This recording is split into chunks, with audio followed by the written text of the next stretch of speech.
কৃষিকাজে ব্যস্ত নায়িকা শবনম বুবলী। ফসলি জমিতে চিত্রনায়িকা শবনম বুবলী। তার পরনে আধুনিক সাজ পোশাক, মাথার চুলগুলো আলগা করে ছেড়ে দেওয়া, মুখে হাসির ঢেউ। নিড়ানি হাতে ফসলের গোড়া পরিষ্কার করছেন।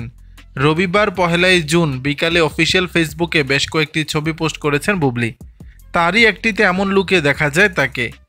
অন্য ছবিগুলোর কোনোটি কমলা বাগানে, কোনোটি কাঁঠাল গাছের পাশে দাঁড়িয়ে ফ্রেমবন্দি হয়েছেন বুবলী। এসব ছবির ক্যাপশনে তিনি লেখেন, ভবিষ্যতে পুরোদমে কৃষিকাজ করব, ফুল ফল শাকসবজি চাষ করব, হাঁস মুরগি গরু ছাগল পালব। কারণ প্রকৃতি একটু বেশি সুন্দর, তাই প্রকৃতির খুব কাছে থাকতে চাই। বুবলীকে দেখে ও তার ভাবনার কথা জেনে নেটিজেনরা নানা ধরনের মন্তব্য করছেন। অনেকে বুবলীর রূপের প্রশংসা করছেন, কেউ আবার তার ভাবনার কথা জেনে ধন্যবাদ জানিয়েছেন। পেশাগত জীবনের শুরুতে বিমানের কেবিন ক্রু ছিলেন বুবলী। পাশাপাশি সংবাদ পাঠিকা হিসেবে বেসরকারি টেলিভিশন চ্যানেলে কয়েক বছর কাজ করেন। 2016 সালে বসগিরি সিনেমার মাধ্যমে নায়িকা হিসেবে অভিষেক ঘটে তার। এরপর কেটে গেছে প্রায় 1 দশক। বুবলী তার অভিনয় ক্যারিয়ারে 23টির মতো চলচ্চিত্রে কাজ করেছেন।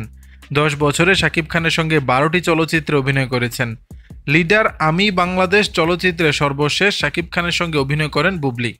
এরপর এ জুটিকে আর দেখা যায়নি। দর্শক, ফসলের মাঠে কেমন লাগছে নায়িকা বুবলীকে জানাবেন নিচের কমেন্ট বক্সে।